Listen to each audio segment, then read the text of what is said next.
Keep your eye on the mass. You are feeling sleepy, very relaxed.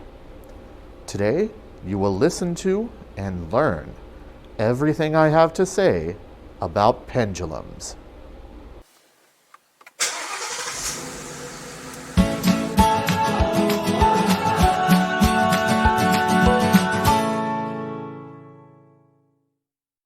Well, aloha, everyone.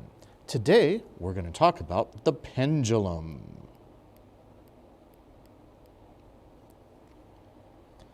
So, what is a pendulum? Well, basically, it's anything that can swing back and forth.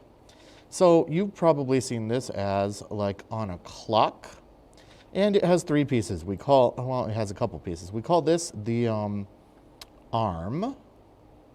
This part is called the bob. The weight on the end is called the bob. And then up here, sometimes they call that a fulcrum, or maybe an axis, or the pivot point. Did I spell that right? I don't know. So in any case, the idea of a pendulum is anything that can swing back and forth, sort of like in a grandfather clock. One of those old clocks, you see the piece that swings back and forth in it. That's what we're talking about. And it turns out there's a reason they use those in things like clocks. It turns out that they're very accurate at keeping time. Why? Well, because there's a formula for a pendulum. And the formula for a pendulum, the first one that you need to know is this. T sub p is equal to 2 pi times the square root of L over G. So what is this telling us? Well, this is the time it takes to swing back and forth.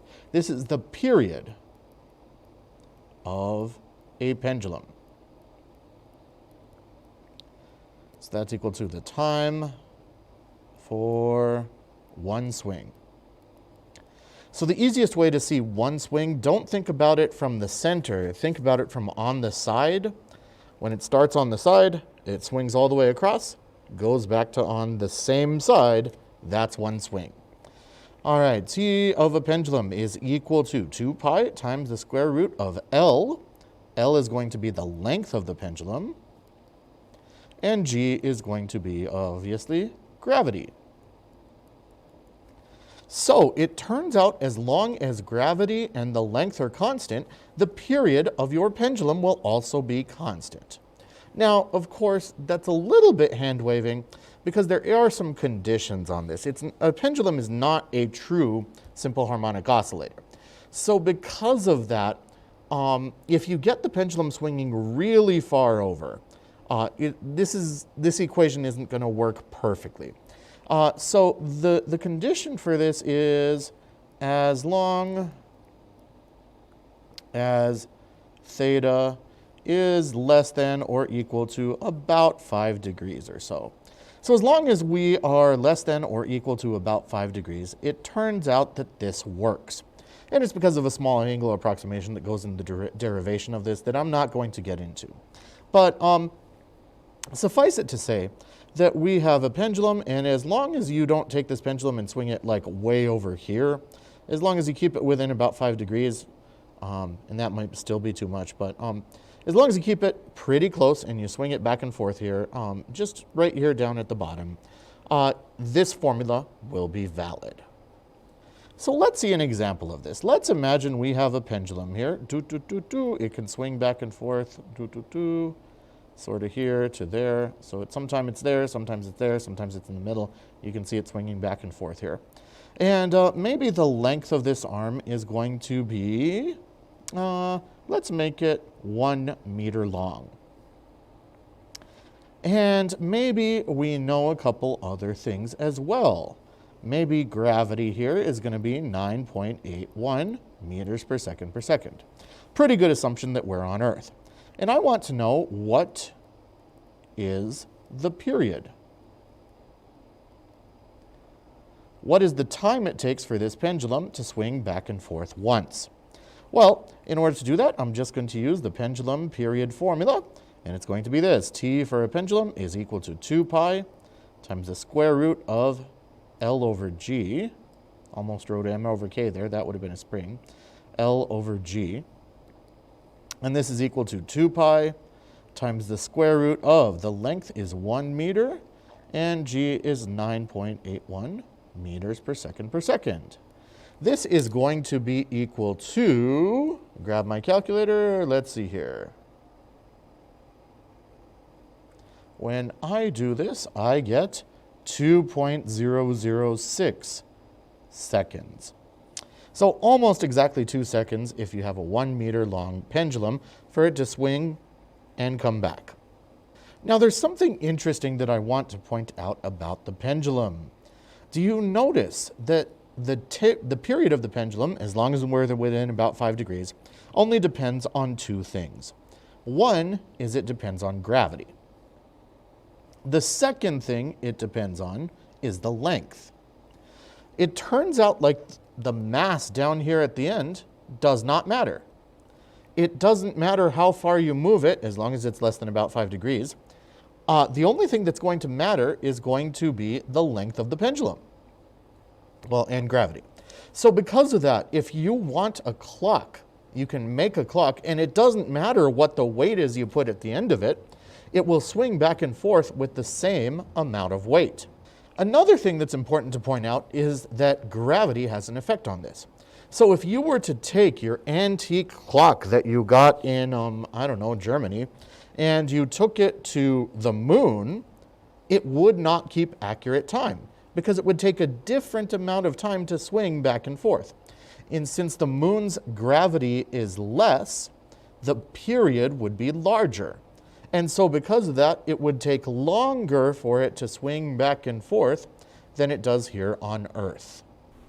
So we've already determined that the length of a pendulum with a 1 second period, 1 second to swing back and forth, is going to be about 24.8 centimeters. So I've measured here a length of right around to the center of mass here. It's about 24.8 centimeters, give or take. So now let's start this swinging and see how long it takes. Ready? 1, 2, 3, 4, 5, 6, 7, 8, 9, 10. Is that about a second? Now sometimes you'll be asked to talk about the types of energy that the pendulum has. And if you look at the way a pendulum swings back and forth, let's draw a new one. If you look at the way a pendulum swings back and forth, at one point in its path it might be here. At another point in its path it might be somewhere over here. And at a final point in its path it might end up being over here. So as it swings back and forth, we have this idea of energy. And if I ask you what kind of energy do we have, well usually we're going to take the bottom where the center of mass is at the bottom of its path, so this red pendulum here in the center, that one is going to have entirely kinetic energy. Why? Because it's moving the fastest there, and assuming that this line cannot break, it is not going to fall. Over here on the sides though, however, it stops for just an instant. So over here, it's going to have gravitational potential energy on either side. So if you're worried about the type of energy that this pendulum has, think about, are you at the maximum on the sides? Are you at the center? And on the sides, it's going to be gravitational potential energy. In the center, it's going to be kinetic energy because it's moving. Now, one thing about this, since the total energy cannot change, that means the highest it can ever go over here. So if I release it from this side, the highest it can ever go on the other side is the same height. It's never going to be you release it from one side and it goes higher on the other side. Why? Because that would require work. I mean, I guess you could push it as it goes. That would make it higher. But if nobody's doing any work on it, the highest it's ever going to go is back to the same height. There are experiments of this, and professors demonstrate this quite soundly by taking a bowling ball, hanging it from the ceiling, and then you hold it to your nose, you let it go, it swings away and swings back.